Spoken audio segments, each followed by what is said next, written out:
Hello everyone, welcome back to my YouTube channel and good morning all of you. तो आज सुबह सुबह start कर लेते हैं केमिस्ट्री। तो काफ़ी 11 बज रहे हैं एंड अब मैं रिकॉर्ड कर रही हूँ एंड अपलोड होते होते 12 बजेंगे, यानी आफ्टरनून तो हो ही जाएगा। तो यहाँ पर हम बात करेंगे जून 22 के पेपर की, जो आपका केमिस्ट्री 135 है, जो सबको लगता है टफ। फिर भी हम यहाँ पे इसको करेंगे यार, अब पेपर देना है तो करना ही पड़ेगा, राइट। तो यहाँ पे अब हमने किया था इसका फर्स्ट पार्ट और इसका मैं सेकंड पार्ट आज अपलोड कर रही हूँ। देन इसके बाद हम 24 का इसी कोड के 24 का पेपर सॉल्व करेंगे, राइट।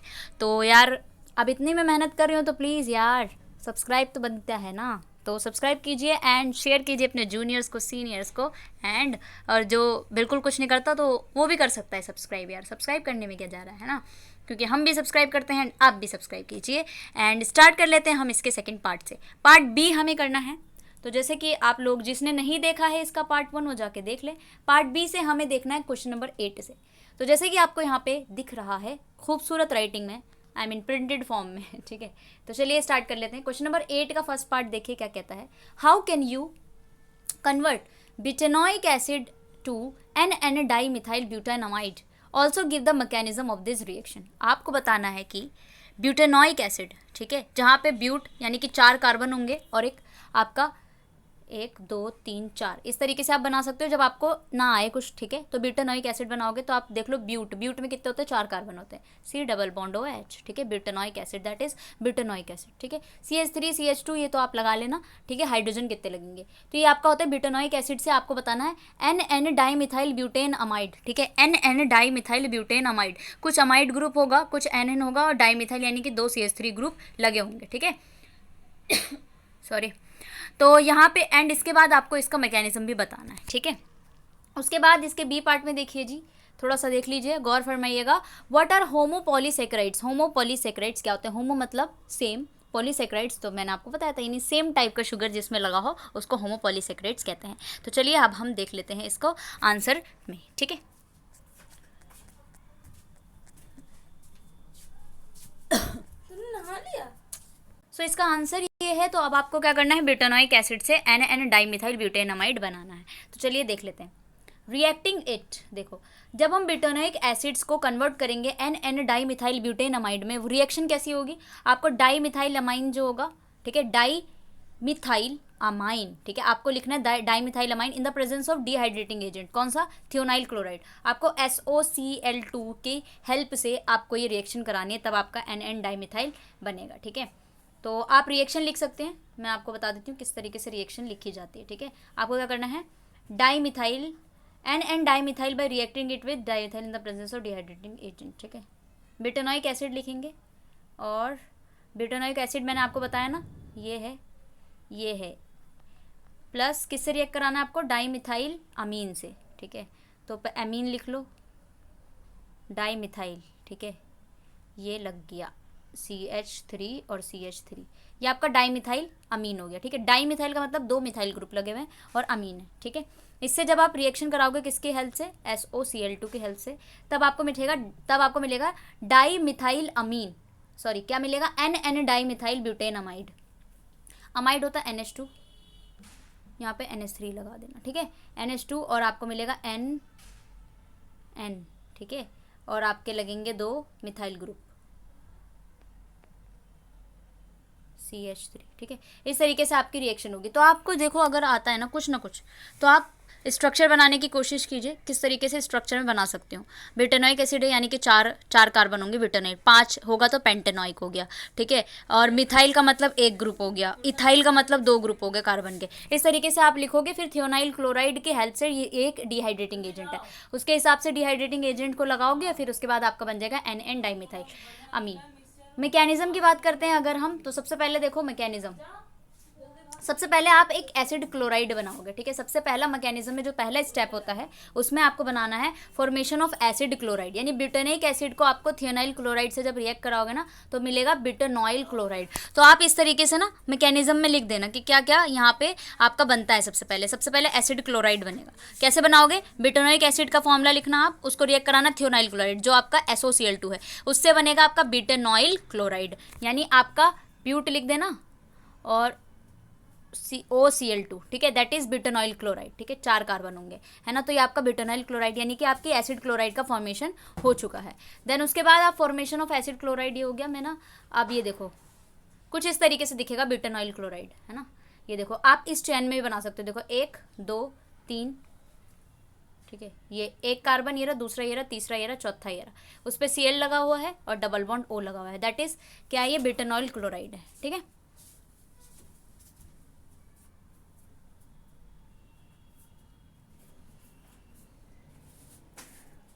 ब्यूटेनाइल क्लोराइड है ये, तो आप स्ट्रक्चर देख लीजिए, ठीक है, फॉर्मेशन ऑफ ब्यूटेनाइल क्लोराइड। उसके बाद क्या होगा, न्यूक्लियोफिलिक एसाइल सब्स्टिट्यूशन होगा, यानी आप एसाइल वाले ग्रुप को सब्स्टिट्यूट करोगे, वो भी न्यूक्लियोफिल अटैक करके। तो अगर न्यूक्लियोफाइल आके अटैक करता है तो उसके बाद एसाइल का सब्स्टिट्यूशन हो जाता है, राइट। तो उसमें हम देख लेंगे न्यूक्लियोफिलिक एसाइल सब्स्टिट्यूशन। तो यहाँ पे देखो डाइमिथाइल अमीन जो होगा वो किस पे अटैक करेगा, कार्बोनिल कार्बन पे, किसके, ब्यूटेनाइल क्लोराइड। जो अभी आपने ब्यूटेनाइल क्लोराइड बनाया ना, उसके कार्बन पे आपका डाइमिथाइल जो है एज अ न्यूक्लियोफाइल की तरह एक्ट करेगा, वो जाके उस पर ब्यूटेनाइल क्लोराइड के कार्बन पे जो है वो जाकर के अटैक करेगा। जैसे ही वो अटैक करेगा तैसे ही आपका NN डाइमिथाइल ब्यूटेनामाइड बन जाएगा। तो रिएक्शन मैंने ये देखिए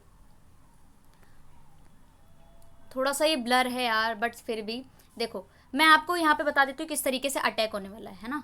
ये आपका एसाइल ग्रुप है, एसाइल ग्रुप आपका RC डबल बॉन्ड O और X आपका कोई भी अल्काइल ग्रुप हो सकता है, ठीक है, एसाइल ग्रुप है ये, राइट।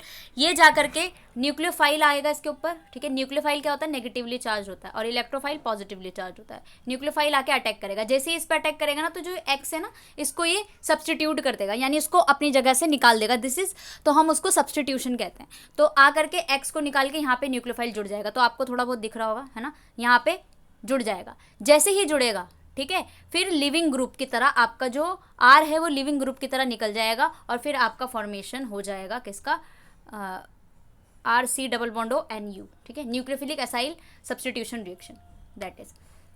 तो थोड़ा बहुत आपको समझ में आ रहा होगा। तो इसको थोड़ा आप लोग, जैसे कि इसमें थोड़ा सा ब्लर है तो मैंने आपको बता दिया, बस इस तरीके से आप लिख सकते हो, ठीक है। तो N जो आपका न्यूक्लियोफाइल है वो X को रिप्लेस कर देगा, फिर लिविंग ग्रुप जो होगा ना न्यूक्लियोफाइल वो लीव कर जाएगा, और फिर आपका जो RC डबल बॉन्ड O और NU जो है ना वो न्यूक्लियोफाइल है वो फॉर्मेशन कर जाएगा, ठीक है, इंटरमीडिएट बन जाता है, that is acyl substitution reaction. उसके बाद B देखिए, होमोपॉलीसैकेराइड क्या होता है। होमोपॉलीसैकेराइड आपका पॉलीमर होता है जो सिर्फ और सिर्फ वन टाइप ऑफ मोनोसैकेराइड से बने होते हैं, ठीक है, सेम टाइप के मोनोसैकेराइड से बने होंगे, वो भी सेम होगा और एक टाइप का होगा, तो उसको हम होमोपॉलीसैकेराइड्स कहते हैं। एग्जांपल के लिए स्टार्च है, ग्लाइकोजन है एंड सेलुलोज है, ठीक है। एक हेटेरो होता है और एक होमोपॉलीसैकेराइड होता है। हेटेरोपॉलीसैकेराइड जो more than one other type के मोनोसैकेराइड्स जुड़े होते हैं तो हम उसको पॉलीसैकेराइड्स हेटेरोपॉलीसैकेराइड बोलते हैं, और एक टाइप के सेम अगर जुड़े होंगे तो उसको हम होमोपॉलीसैकेराइड्स कहेंगे, ठीक है। चलिए नेक्स्ट है क्वेश्चन नंबर 9। क्वेश्चन नंबर 9 पे चलते हैं, आपका क्वेश्चन नंबर 8 हो गया है, let's move ahead. Question number 9 देखिए, discuss the mechanism of Hofmann rearrangement. आपको यहाँ पे हॉफमैन रीअरेंजमेंट का मैकेनिज्म लिखना है। तो मैकेनिज्म में आप स्टेप वाइज लिख सकते हो, और आपको बस जो स्ट्रक्चर है वो बनाना आना चाहिए, ठीक है। तो वैसे भी आप मेरे साथ जुड़े रहेंगे तो वैसे भी मैं आपको सिखाई दूंगी, ठीक है। चलिए तो क्वेश्चन नंबर 9 पे चलते हैं। आपको करना है हॉफमैन रीअरेंजमेंट। ये आपकी एक केमिकल रिएक्शन है, ठीक है, जहाँ पे प्राइमरी अमाइड होता है ना वो कन्वर्ट हो जाता है प्राइमरी अमीन में। तो जो अमाइड है, ठीक है, ये अमाइड है RNH2, that is primary amide, ये कन्वर्ट हो जाता है RNH3 में, ये हो गया आपका अमीन, वन लेस कार्बन एटम, ठीक है, with one less carbon atom आपका बनता है, ठीक है। This reaction involves the following step. सबसे पहले क्या क्या बनता है, अब मैकेनिज्म में आप लोग लिखोगे हॉफमैन में। हॉफमैन में आपका क्या हो रहा है, अमाइड से प्राइमरी अमीन बनता है, ठीक है। तो आपको ये ध्यान रखना है कि किससे क्या बन रहा है। तो एक्चुअली यहाँ पे क्या बन रहा है, आपका प्राइमरी अमाइड से प्राइमरी अमीन बनना है, दैट इज हॉफमैन रीअरेंजमेंट। सबसे पहले आपका एन ब्रोमामाइड बनेगा। कैसे बनेगा एन ब्रोमामाइड, तो देखिए सबसे पहले तो कुछ जैसे आप ना स्टेप में लिखोगे ना मैकेनिज्म में, तो सबसे पहले आप लिखोगे फॉर्मेशन ऑफ ब्रोमामाइड। तो कैसे बनेगा, द प्राइमरी अमाइड, जो आपका प्राइमरी अमाइड बने आपका मैंने बताया था RNH2, ये रिएक्ट करेगा किससे, ब्रोमीन से, Br2। ये आपका एक स्ट्रॉन्ग बेस के साथ भी लाएगा, तो आप ना रिएक्शन के साथ ऊपर जो लिखोगे वो लिखोगे सोडियम हाइड्रोक्साइड, ठीक है। तो फॉर्म करेगा एन ब्रोमामाइड, ठीक है, एन ब्रोमामाइड बनाएगा, NH2Br, एन ब्रोमामाइड, ठीक है, ये बनाएगा। देखो हॉफमैन रीअरेंजमेंट, यहाँ पे हम देख लेते हैं कैसे बनता है अमीन। तो देखो हॉफमैन रीअरेंजमेंट या फिर कार्टियस रीअरेंजमेंट आपकी रीअरेंजमेंट होती है अमाइड्स की, ठीक है। हॉफमैन रीअरेंजमेंट में आप क्या बनाते हो, यहाँ पे देखो, यहाँ पे क्लियरली विजिबल है, प्राइमरी अमाइड से अमीन बना रहे हो। कैसे बनाओगे, ये अमाइड है आपका, ठीक है, मैंने आपको बताया था RNH2 R C double bond ONH2 actually, ठीक है, थोड़ा सा मिस्टेक हो गया। ब्रोमीन और NaOH से जब आप रिएक्शन कराते हो ना तो इंटरमीडिएट बनता है सबसे पहले बीच में। तो जब आप इस ब्रोमीन एंड यानी कि सबसे पहले आप क्या बना रहे हो, ब्रोमामाइड बना रहे हो, तो ब्रोमीन NaOH से रिएक्ट कराओगे तो आपका ये आइसोसाइनेट बनेगा। जब आइसोसाइनेट बन जाएगा तो आप वाटर से इसको रिलीज करा दोगे तो आपका बन जाएगा प्राइमरी अमीन। ये है प्राइमरी अमीन। एक्चुअली मैंने गलत बता दिया था कि जो अमाइड होता है उसमें C डबल बॉन्ड O भी आता है बीच में, ठीक है, लेकिन प्राइमरी अमीन होता है एक लेस कार्बन बन जाता है, ठीक है, एक कार्बन लेस बन जाता है, क्योंकि यहाँ पे देखो R C double bond ONH2 है, यहाँ पे सिर्फ RNH2 है, ठीक है, तो यहाँ पे आपका बन जाता है अमाइड से अमीन। तो आई होप यू अंडरस्टैंड। एक और मैं बता देती हूँ, नेम रिएक्शन है आपका जिसमें कार्टियस रीअरेंजमेंट होता है। यहाँ पे एसाइल अजाइड से कार्बामेट बनाते हैं हम, ठीक है, एसाइल अजाइड कार्बामेट बनाते हैं, ठीक है। वैसे क्वेश्चन में सिर्फ और सिर्फ हॉफमैन का है, पर मैं यहाँ पे बता देती हूँ। एसाइल अजाइड कुछ इस तरीके से दिख रहा है, आप यहाँ पे हीट करते हैं फिर आइसोसाइनेट बनता है जैसे हमने अभी बनाया, फिर ROH से रिएक्ट करा के कार्बामेट बना लेते हैं, ठीक है। दोनों रीअरेंजमेंट में सिमिलर रीअरेंजमेंट स्टेप होते हैं, ठीक है, रीअरेंजमेंट कर जाते हैं इसको। दूसरी चीज़ आपका क्या होता है, सबसे पहले आपने ब्रोमोमाइड बना लिया, आपको पता है कि अमाइड से अमीन आपको बनाना है। दूसरा जो स्टेप होता है ना, उसमें हम क्या करते हैं, माइग्रेशन करते हैं एल्काइल ग्रुप का, ठीक है, क्या करते हैं, माइग्रेशन। किस तरीके से माइग्रेशन की जाती है, द N ब्रोमोमाइड, जो आपका N ब्रोमोमाइड आपने बनाया ना, वो इंटरमोलिक्यूलर रीअरेंजमेंट करेगा एल्काइल ग्रुप के साथ, फिर carbonyl carbon to the nitrogen atom से जा करके आइसोसाइनाइड इंटरमीडिएट बना लेगा। जैसे मैंने आपको भी बताया था ना, आइसोसाइनाइड इंटरमीडिएट बनाएगा, उसी तरीके से ये। फिर हाइड्रोलिसिस होगा, मैंने आपको पूरी रिएक्शन बता दी है, तो आपको 3 स्टेप में बताना है। सबसे पहले ब्रोमामाइड बनाओगे जहाँ पे ब्रोमीन और NaOH से रिएक्ट कराओगे आप, ठीक है, किसकी, अमाइड की। जैसे आप उससे रिएक्ट कराओगे देन उसके बाद आइसोसाइनेट बनेगा, ठीक है, आइसोसाइनेट इंटरमीडिएट। उस इंटरमीडिएट को आप हाइड्रोलिसिस कराओगे, यानी वाटर से जब उसको रिएक्ट करा लोगे तो आपका कार्बमिक एसिड बन जाएगा। फिर डीकार्बोक्सिलेशन होगा, यानी कि CO2 भी रिलीज कराओगे आप वाटर के साथ। CO2 रिलीज कराने के बाद आपके पास प्राइमरी अमीन बन जाएगा, और रिएक्शन मैंने आपको करके दिखा दी है, तो ये रिएक्शन भी आप छोड़ सकते हो, यह बन गया डीकार्बोक्सिलेशन है एक्चुअली, है ना। चलिए, तो आपका ये हो गया कंप्लीट। नेक्स्ट पे चलते हैं, क्वेश्चन नंबर 10 पे। आई होप यू अंडरस्टैंड एवरीवन। जो नहीं समझ में आया मुझे कमेंट बॉक्स में कमेंट कर सकते हैं, ठीक है। क्वेश्चन नंबर 11 पे चलते हैं, नहीं 10 पे, sorry. What is a nitrosation reaction. सबसे पहले तो आपको बताना है कि नाइट्रोसेशन रिएक्शन क्या होता है, फिर nitrosation reaction and product form in them for the following, ठीक है। Primary aliphatic amine, primary aromatic amine, secondary aromatic, tertiary aromatic, इन सारी चीज़ों के देख के बनाना है। पहले नाइट्रोसेशन रिएक्शन होती क्या है उसके बारे में देखना है। तो क्वेश्चन नंबर 10 पे चलते हैं हम। क्वेश्चन नंबर 10,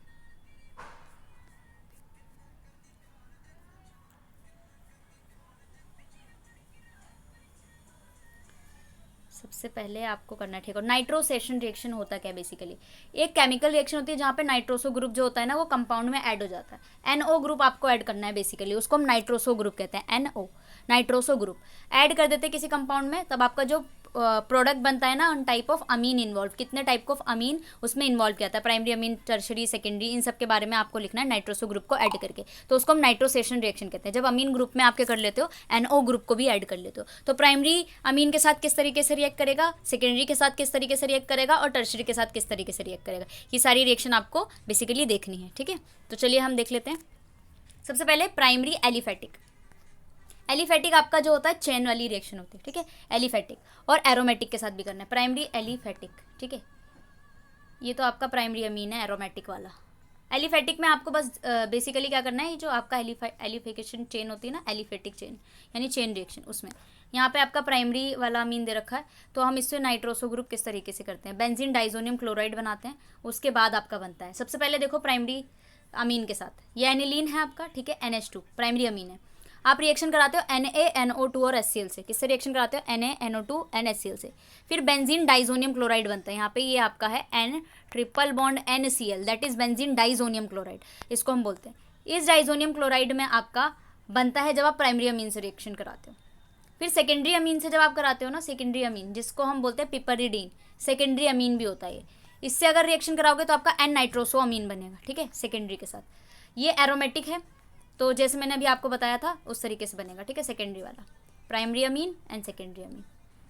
यहाँ पे भी दिया है कि nitrous acid in secondary aromatic amine, तब आपको मिलता है नाइट्रोसो ग्रुप। टर्शरी के साथ जो होता है सब्स्टिट्यूशन रिएक्शन होता है, यहाँ पे टर्शरी वाला देखो, टर्शरी वाला आपका ये नहीं देता है, एरोमेटिक वाला नहीं देता है, ठीक है, टर्शरी एरोमेटिक वाला।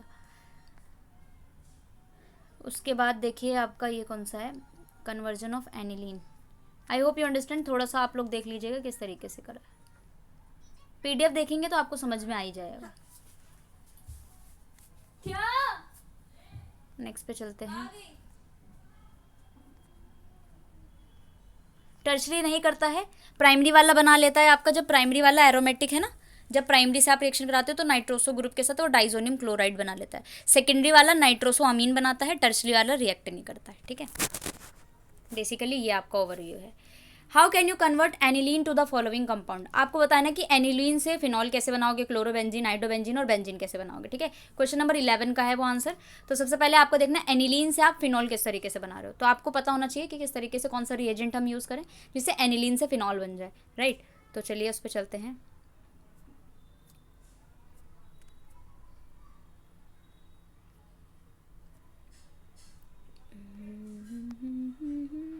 देखो, conversion of aniline to phenol. तो एनिलीन को हम कन्वर्ट करते हैं फिनॉल को बाय डाईएज़ोटाइजेशन। आपको रिएक्शन याद रखनी है कि जब आप एनिलीन को फिनॉल में चेंज करते हो ना, तो आपकी एक रिएक्शन कराई जाती है। This reaction is known as diazotization. कैसे होती है ये, हाइड्रोलिसिस से होती है, ठीक है। हाइड्रोलिसिस यानी कि पानी का रिमूवल आप लोग कराते हैं। तो यहाँ पे हम देख लेते हैं किस तरीके से होता है। देखो ये रिएक्शन होती है बेसिकली एनिलीन टू फिनॉल। ये देखो ये आपका अच्छे से दिया हुआ है, एनिलीन है आपका, ठीक ठीक। एनिलीन की रिएक्शन आप NaNO2HCl से कराते हो, इसको हम डाईएज़ोटाइजेशन कहते हैं, डाईएज़ोटाइजेशन कहते हैं बेसिकली, है ना। यानी कि आप पहले डाइजोनियम क्लोराइड बनाओगे, उसके बाद आप रिएक्शन कराओगे, वार्म कर दोगे हीट में, हाइड्रोलिसिस करोगे तो आपका फिनॉल बन जाएगा। तो ये एनिलीन है आपका, NaNO2HCl से रिएक्शन कराया तो ये डाइजोनियम क्लोराइड बन जाता है N2+Cl-। ये डाइजोनियम क्लोराइड है बेंजीन का। फिर आप वाटर डालते हो, ये वार्म करते हो तो आपका हाइड्रोलिसिस होगा, पानी रिलीज होगा। तो जब पानी रिलीज होगा तो आपके पास बनेगा फिनॉल। इस तरीके से आपकी रिएक्शन होती है एनिलीन से फिनॉल। फिर आपका सेकंड रिएक्शन है कि एनिलीन से आप क्लोरोबेंजीन कैसे बनाते हो। तो जब आपके पास एनिलीन से क्लोरोबेंजीन बनाने का आता है, उस रिएक्शन को हम सेंडमियर रिएक्शन कहते हैं। क्या कहते हैं, सेंडमियर रिएक्शन। आपको ध्यान रखना है जब आप क्या करते हो, एनिलीन से आपको बनाना होता है क्या क्या बनाना होता है, क्लोरोबेंजीन। तो क्लोरोबेंजीन जब जब बनाना होगा तब तब आपकी सेंडमियर रिएक्शन होगी। तो आपकी नेम रिएक्शन बहुत ज़्यादा इंपॉर्टेंट होती है, कन्वर्जन में आ जाती है, फिलअप्स में आ जाती है, कंप्लीट द फॉलोइंग रिएक्शन में आ जाता है। स्टेप 1 में सबसे पहले आप डाइजोनियम सॉल्ट बनाओगे, Na N2 और HCl से रिएक्ट कराओगे जैसे हमने पहले कराया था। फिर रिएक्शन कराने के बाद आप एनिलीन का डाइजोनियम सॉल्ट बनेगा, ठीक है। तो आपने क्या किया, ये एनिलीन लिया, NONO2, ये तो आपको पता चल गया NaNO2 और HCl के से रिएक्ट करा के डाइजोनियम क्लोराइड बना दोगे, डाइजोनियम सॉल्ट या डाइजोनियम क्लोराइड, ठीक है। स्टेप 2 में क्लोरोबेंजीन बनाना है आपको, किससे, डाइजोनियम सॉल्ट से। तो आपके लिए जो रिएक्शन आएगी ना, जो आपका रिएजेंट होगा वो होगा CuCl, that is copper chloride, ठीक है, cuprous chloride basically, cuprous chloride. इससे आप रिएक्शन कराओगे, यानी क्लोरीन यहाँ पे जुड़ रहा है तो आपका क्लोरोबेंजीन बनेगा। कैसे बनेगा क्लोरोबेंजीन, ये देखिए, आप डाइजोनियम सॉल्ट जो आपने बनाया था उसमें से रिएक्शन करानी है आपको CuCl से। जैसे ही रिएक्शन कराओगे आपका क्लोरोबेंजीन बन जाएगा, बेंजीन के ऊपर क्लोरीन लगा दो, दैट इज क्लोरोबेंजीन, ठीक है, ये बन गया। थर्ड ऑप्शन जो है आप थर्ड वाला पार्ट है, उसमें आपको आइडोबेंजीन बनाना है। आइडोबेंजीन बनाने के लिए वही आपको सेम स्टेप करना है। सबसे पहले आप डाइजोनियम क्लोराइड बनाओगे जो आपको पता है, फिर आप KI से रिएक्शन कराओगे। KI में आयोडीन आ रहा है तो आयोडीन अब वहाँ पे आकर के जुड़ जाएगा और डाइजोनियम सॉल्ट को रिप्लेस कर देगा। ये एनिलीन है, NaNO2HCl से रिएक्शन कराओगे, डाइजोनियम सॉल्ट बनेगा। KI से रिएक्शन कराओगे हीट से, तो ये पूरा का पूरा निकल जाएगा और आयोडीन आके जुड़ जाएगा, ठीक है, दैट इज आइडोबेंजीन। इस तरीके से आप आइडोबेंजीन बना लोगे, ठीक है। I hope you understand everyone. तो अगर आपको समझ में आ रहा है तो please don't forget to like and subscribe my channel, right. चलिए, फोर्थ में क्या बनाना था आपको, बेंजीन बनाना है। एनिलीन से बेंजीन बनाना है, तो बेंजीन तो बहुत ईजिली बना दोगे आप लोग। तो बेंजीन देखते हैं कैसे बनाएंगे। आपके पास एनिलीन है, ठीक है। जब आप एनिलीन से बेंजीन बनाते हो, डाईएज़ोटाइजेशन से भी कर सकते हो, रिडक्शन कर सकते हो। कैसे, ये जो आपकी रिएक्शन दे रखी है ना, बहुत ज़्यादा खतरनाक देखिए, मैं आपको बता देती हूँ। सबसे पहले आप डाईएज़ोटाइजेशन करो, आप एनिलीन लो, जैसे मैंने आपको बताया था NH2, फिर आप डाइजोनियम सॉल्ट बना दो, NaNO2 प्लस में HCl। इससे आप क्या बना दो, डाइजोनियम क्लोराइड, यानी N2+Cl-। जैसे ही आप N2+Cl- बनाएंगे, ठीक है, N2+Cl- जैसे ही आप लोग बनाएंगे N2+Cl- बेंजीन के ऊपर, ठीक है, उसके बाद क्या करना, आप हाइपोफॉस्फोरस एसिड, ठीक है, that is phosphorous acid, POCl2, I think so, POCl2, इससे रिएक्शन कराओगे तो आपका बेंजीन बन जाएगा, बस सिंपली ये है, ठीक है। H2 पैलेडियम भी आप कर सकते हो, ठीक है, हाइपोफॉस्फोरस एसिड, बस आपका बन जाएगा, इतना ज़्यादा जाने की ज़रूरत नहीं है इसमें। फिर इसके बी पार्ट में आपको बताना था कि जो माल्टोज है ना वो डाइसैकराइड है और 2 मॉलिक्यूल से बना है, तो उसमें आपको बॉन्ड बना के दिखानी थी, ग्लाइकोसिडिक बॉन्ड। माल्टोज आपका कैसा लिंकेज होता है, अल्फा 1,4 ग्लाइकोसिडिक लिंकेज होता है, ठीक है, जो ग्लूकोज के 2 यूनिट से बना होता है। तो आप ग्लूकोज का स्ट्रक्चर बनाओ रिंग वाला, ये आपका रिंग स्ट्रक्चर है ग्लूकोज का, एक ऑक्सीजन है 5 कार्बन है, ठीक है। सबसे पहले पे लगता है HO, दूसरे पे लगता है HOH, फिर OHH, यहाँ पे आपका थर्ड पोजीशन पे चेंज हो जाता है, फिर HOH और यहाँ पे CH2OH और H। सेम इसी तरीके से यहाँ पे बना दो, यहाँ पे बना दो, यहाँ पे बना दो, यहाँ पे बना दो, H और O, यहाँ पे हाइड्रोलिसिस हो जाता है, यानी कि आपका एक H गायब हो जाता है, आप वाटर का फॉर्मेशन कर रहे हो, H2O, ठीक है, H2O। तो ये लिंकेज जो होती है आपकी माल्टोज में दिखाई देती है, ठीक है। यहाँ पे 2 ग्लूकोज के यूनिट आपस में मिलते हैं, दैट लिंकेज बनाते हैं, जिसे हम अल्फा 1,4 ग्लाइकोसिडिक लिंकेज कहते हैं, ठीक है। नेक्स्ट पे चलते हैं, आपका क्वेश्चन नंबर 11 हो गया, क्वेश्चन नंबर 12 पे चलते हैं। बेसिकली क्वेश्चन नंबर 12, ठीक है, ये देखो, विच टाइप ऑफ लिंकेज आपका मोनोसाइक्राइड्स माल्टोज में होता है, तो मैंने आपको बता दी ना, अल्फा 1,4 ग्लाइकोसिडिक लिंकेज होती है। Discuss Merrifield solid phase synthesis giving the sequence of reaction. तो आपको सबसे पहले बताना है कि मैरीफिल्ड सॉलिड फेज सिंथेसिस क्या होता है और उसकी रिएक्शन भी बतानी है, कैसे इन्वॉल्व हो रहा है, ठीक है, उसके अंदर क्या क्या रिएक्शन कैसे हो रही है।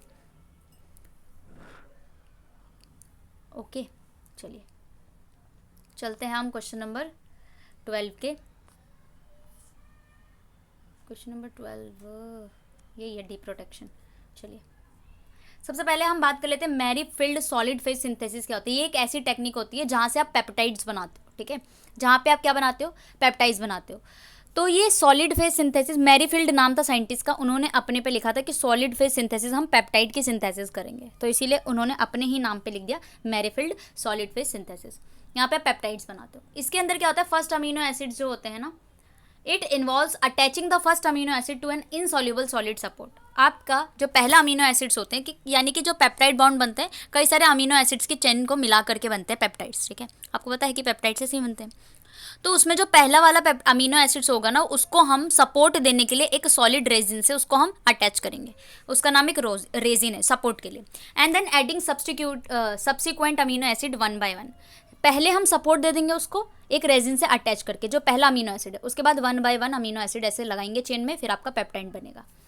तो यहाँ पे सीक्वेंस कैसा है वो हम देखेंगे। सबसे पहला जो सीक्वेंस है, आप इस तरीके से लिखोगे तो आपको पूरे पूरे मार्क्स मिलेंगे बेसिकली।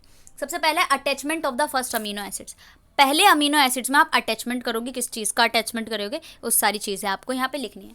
फर्स्ट अमीनो एसिड को प्रोटेक्ट करोगे किससे, अमीनो ग्रुप से। एन टर्मिनल के अमीनो ग्रुप पे आप पहले प्रोटेक्ट करोगे, attach to the resin through carboxylic group, ठीक है, किसके थ्रू, कार्बोक्सिलिक ग्रुप जो आपका सी टर्मिनल पे लगा होता है, एन टर्मिनल पे आपका अमीनो एसिड लगा होता है बेसिकली। तो पहले आप अटैचमेंट करोगे, प्रोटेक्शन करोगे, जिसे हम प्रोटेक्ट करेंगे किसी भी रेजिन से, ठीक है।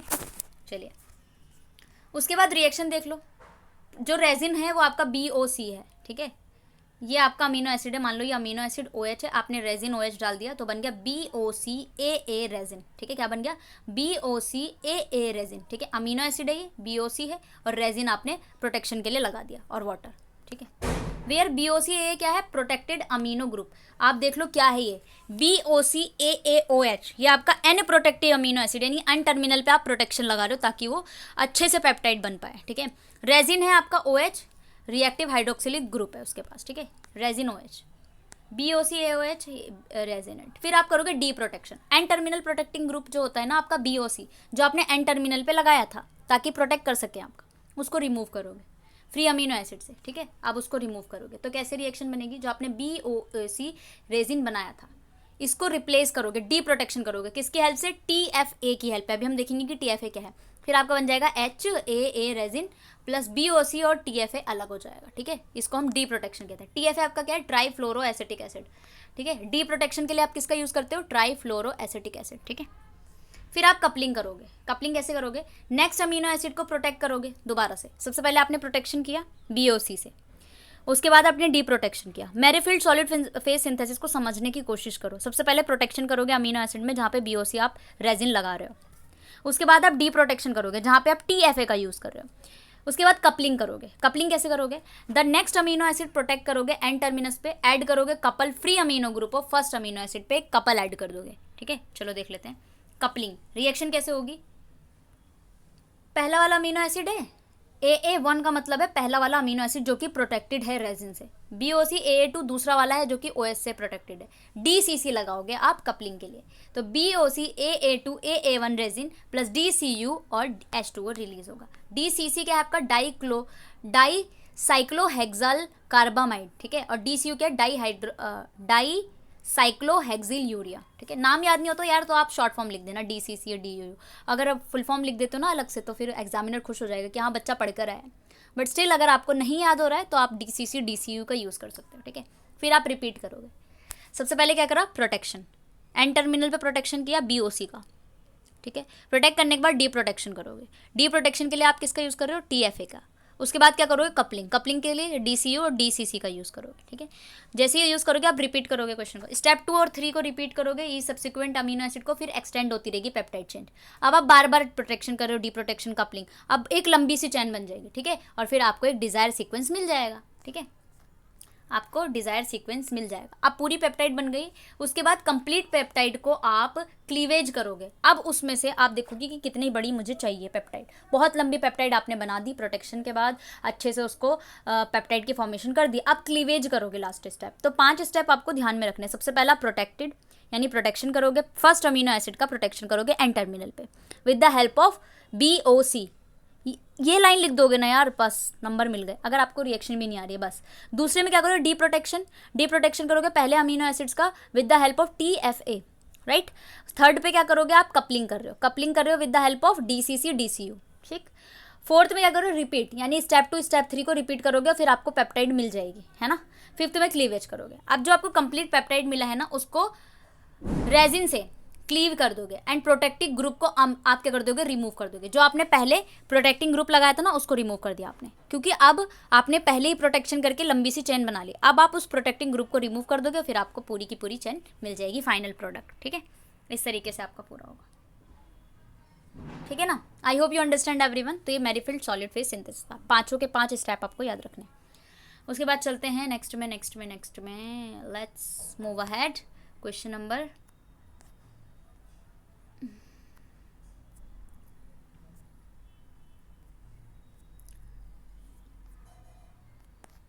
क्वेश्चन नंबर 13 हो गया क्या? 13 नहीं हुआ, 12 हो गया। 13 आपको बताना है basically briefly explain primary secondary tertiary quaternary structure of protein. आपको structure of protein, primary structure में लंबी सी चेन होती है, सेकेंडरी में आपके 2 फॉर्म होते हैं, अल्फा एंड बीटा प्लेटेड।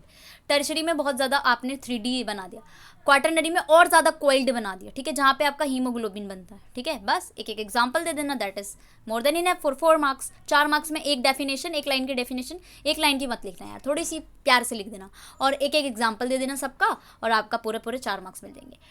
इसके बी पार्ट में आपको लिखना है जो हाइड्रोलिसिस ऑफ सुक्रोज से बनता है उसका नाम बताना है। ठीक है, सुक्रोज के हाइड्रोलिसिस से आपका क्या बनता है। ठीक है, तो स्वीट गर्लफ्रेंड याद रखो, स्वीट गर्लफ्रेंड, स्वीट है मेरी गर्लफ्रेंड। ठीक है, फॉर बॉयज़।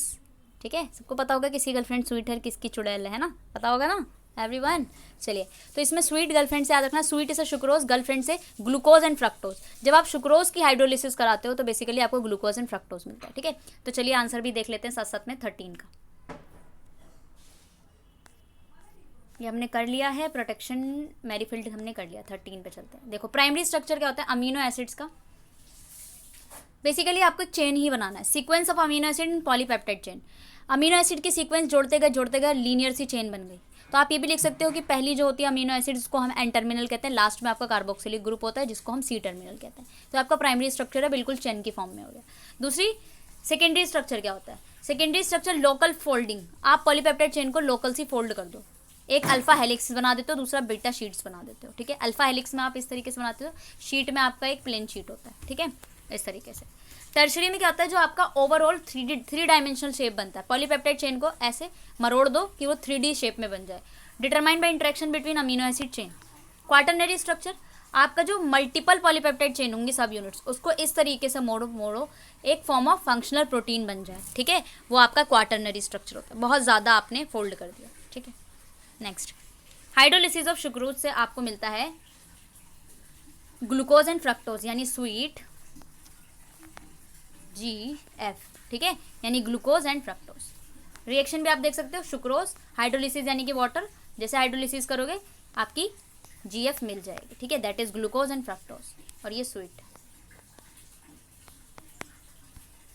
चलिए नेक्स्ट पे चलते हैं, क्वेश्चन नंबर 14, लास्ट है I think so, last question पे चलेंगे। एंड कहाँ है बे, ये रहा क्वेश्चन नंबर 14 का ए पार्ट क्या कहता है, तो गौर फरमाइएगा, ठीक है, अर्ज किया है, illustrate using suitable reaction how will you convert an aldohexose to an aldopentose using Ruff degradation. आपको एल्डोहेक्सोज से यानी कि 6 कार्बन है यहाँ पे, और फिर आपको बनाना है एल्डोपेंटोज यानी कि 1 कार्बन कम बनाना है। तो रफ डिग्रेडेशन नाम में ही छुपा रखा है, डिग्रेडेशन का मतलब होता है डिग्रेड करना, यानी 1 कार्बन कम कंपाउंड बनेगा। तो यहाँ पे हमें रफ डिग्रेडेशन का यूज करके 1 कार्बन कम बनाना है, यानी जो आपका एल्डोहेक्सोज था 6 कार्बन वाला, उसको एल्डोपेंटोज बनाना है। तो रफ डिग्रेडेशन से कैसे बनाओगे, तो इसको हम देखेंगे।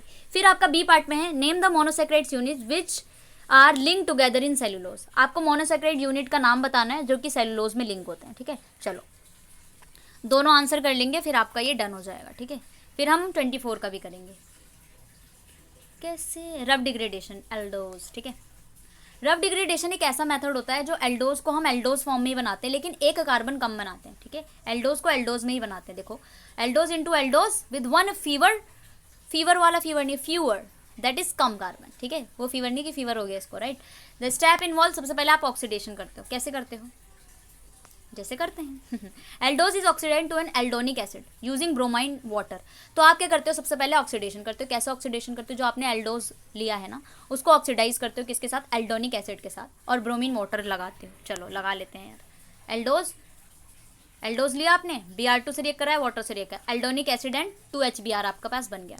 फिर आप डी कार्बोक्सिलेशन करते हो, डी कार्बोक्सिलेशन मतलब CO2 को रिलीज कर रहे हो। एल्डोनिक एसिड को हीट करते हो हाइड्रोजन परऑक्साइड की हेल्प से, decarboxylation, forming aldose with 1 less carbon atom. तो आपका एल्डोज बनता है, 1 कार्बन कम हो जाता है। डी कार्बोक्सिलेशन, जहाँ जहाँ डी कार्बोक्सिलेशन वहाँ 1 कार्बन कम हो जाता है, क्योंकि आप CO2 को रिलीज करा रहे हो, तो यानी कि 1 कार्बन वहाँ से चला जाएगा, है ना। तो रिएक्शन कैसे बनेगी everyone, so aldonic acid H2O2 that is peroxide heat करा, एल्डोज विद 1 लेस कार्बन बनेगा और CO2 इन वाटर चला जाएगा, that is the formula of Ruff degradation, ठीक है। तो यही आपका रफ डिग्रेडेशन होता है। 14 के बी में आपको बताना था कि मोनोसेक्राइड यूनिट इन सेलुलोज, तो आपका बेसिकली है, cellulose is compose of repeating unit of beta D glucose link together by beta 1,4 glycosidic bond. तो आपको यहाँ पे बॉन्ड बताना है, basically beta D glucose link होते हैं एक साथ और बनाते हैं बीटा 1,4 ग्लाइकोसिडिक बॉन्ड, ठीक है, beta 1,4 glycosidic bond, that is done of your June 22 का पेपर, ठीक है। तो आपका पार्ट 1 मैंने परसों ही या फिर परसों ही अपलोड कर दिया था, और इसका सेकंड पार्ट आज अपलोड हो गया है, मतलब हो जाएगा कुछ ही देर में, मैं अपलोड कर रही हूँ। आप लोग इसको देख लीजिए, इसके बाद हम 24 का पेपर करने वाले हैं इसी का। एंड आप कमेंट में मुझे बता सकते हैं, कल मैंने दिवाली धमाका सीरीज़ लॉन्च कर दी है, उसमें आपके इंपॉर्टेंट क्वेश्चंस होने वाले बेसिकली, तो बहुत ही ज़्यादा एग्जाम ओरिएंटेड होंगे। तो अगर आपको वो अच्छा लगे तो मुझे बता देना, क्योंकि मैंने उसमें से ऑप्शन पूछे थे आपसे कि मैं एक्सप्लेन करूँ या फिर सॉल्यूशन के साथ करूँ। सॉल्यूशन के साथ काफ़ी लंबी वीडियो बनेगी, मैं एक्सप्लेन कर दूँगी थोड़ा थोड़ा और आपको यूनिट वाइज लिख दूँगी, तो आप जाके अपनी स्टडी मटीरियल से उसको पढ़ सकते हैं। ओवर तो ऊपर से आप पढ़ लोगे, मैं समझा दूँगी बेसिकली, है ना, तो आप पढ़ लोगे तो आपके लिए अच्छा होगा। तो चलिए अब हम मिलते हैं नेक्स्ट वीडियो में, और नेक्स्ट वीडियो में आपका इसका 24 का पेपर आने वाला है, क्योंकि आपके केमिस्ट्री जो होती है बहुत ज़्यादा पैनिक होता है सबके लिए, chemistry, physics and maths. And chemistry के लिए तो वन स्टॉप सॉल्यूशन में हूँ ही, एंड फिजिक्स के लिए मैं PYQs कराने की पूरी कोशिश करूँगी, इंपॉर्टेंट क्वेश्चन कराने की कोशिश करूँगी। आपके लेक्चर्स जो थे वो नहीं आ पाए हैं क्योंकि टाइम अभी कम है। अब आप लेक्चर अगर देखने बैठोगे, आपके पास अगर ज़्यादा टाइम है कि आप लेक्चर देख सकते हो, 1 घंटे के 2-3 लेक्चर अगर एक दिन में कर सकते हो, तो केमिस्ट्री की प्लेलिस्ट मैंने बना रखी है, जिस भी कोड की नहीं बनी है उसकी भी बन जाएगी धीरे धीरे। बाकी मिलते हैं नेक्स्ट में, तो आपको क्या करना है, don't forget to subscribe my channel, like share and subscribe, bye bye and take care.